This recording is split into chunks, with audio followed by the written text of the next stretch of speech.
அனைவருக்கும் வணக்கம்.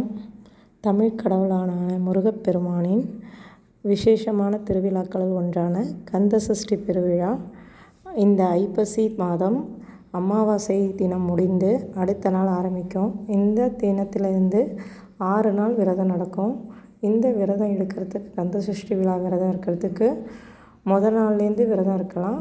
அப்படி இல்லைன்னா நீங்கள் கந்த சஷ்டி திருவிழாவோட முக்கிய நாளான சூரசம்ஹாரம் அன்னைக்கு 27ஆம் தேதி மட்டும் அன்னைக்கு ஒரு நாள் மட்டும் விரதம் இருந்தாலும் இந்த 6 நாள் இருந்த பலன் அன்னைக்கு ஒரு நாள் கிடைக்கும். இந்த பலனுக்கு நீங்கள் முதல்ல உங்கள் வீட்டில் முருகப்பெருமானோட படமோ சிலையோ இருந்துச்சுன்னா அதை எடுத்து அதை பூஜை அறையில் 6 வெத்தலை வச்சு அதில் ஒரு அகழ்விழி தீபம் வைத்து அதில் நெய் ஊற்றி நீங்கள் உங்கள் விளக்கேற்றி இந்த வழிபாட்டை நீங்கள் ஆரம்பிக்கலாம். இந்த வழிபாடு செய்கிறதுக்கு முக்கியமாக ஒரு நாள் விரதம், அதாவது ஒரு நாள் மட்டும் சாப்பிட்டு விரதம் இருக்கலாம். அப்படி இல்லைன்னா நீங்கள் ஒரு வேளை மட்டும் சாப்பிடாமல் இருந்துட்டு மற்ற 2 வேளை சாப்பிட்டு விரதம் இருக்கலாம். உங்களோட உடல்வாக பொறுத்து உடல்நிலையை பொறுத்து இந்த விரதத்தை நீங்கள் எப்படி வேணாலும் மேற்கொள்ளலாம். நாங்கள் இந்த விரதத்தை ஒரு நாள் காலையில் சாப்பிடாமல் இருந்து மற்ற 2 வேளை சாப்பிட்டு விரதம் இருப்போம்.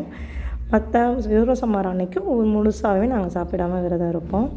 இந்த கந்த சஷ்டி விரதம் இருக்கிறதுனால முக்கியமான பலன்கள் என்னென்னு பார்த்தீங்கன்னா, முருகனாலே குழந்தை பாலமுருகன் தான். ஸோ அதனால் குழந்தை பேர் கொடுப்பாங்க. மற்ற உங்களுக்கு என்ன வேண்டுதல் இருக்கோ அதை முருகன்கிட்ட சொல்லிவிட்டு வேண்டிக்கிட்டு நீங்கள் இந்த விரதத்தை நல்லபடியாக முடிச்சிங்கன்னா கண்டிப்பாக இந்த முருகன் அருளால் உங்களுக்கு அந்த விரதம் நல்லபடியாக முடியும். ஸோ யார் விரதம் இருக்கணும்னு விருப்பப்படுறீங்களோ கண்டிப்பாக முருகனை நம்பி இந்த விரதத்தை இருங்க. கண்டிப்பாக முருகன் உங்களுக்கு துணை கொடுப்பார். நன்றி. இந்த கந்த சஷ்டி பெருவிழாவை நீங்களும் விரதம் இருந்து முருகன் அருள் உங்களுக்கு கிடைக்க என்னுடைய வாழ்த்துக்கள். வெற்றிவேல் முருகனுக்கு அரோகரா.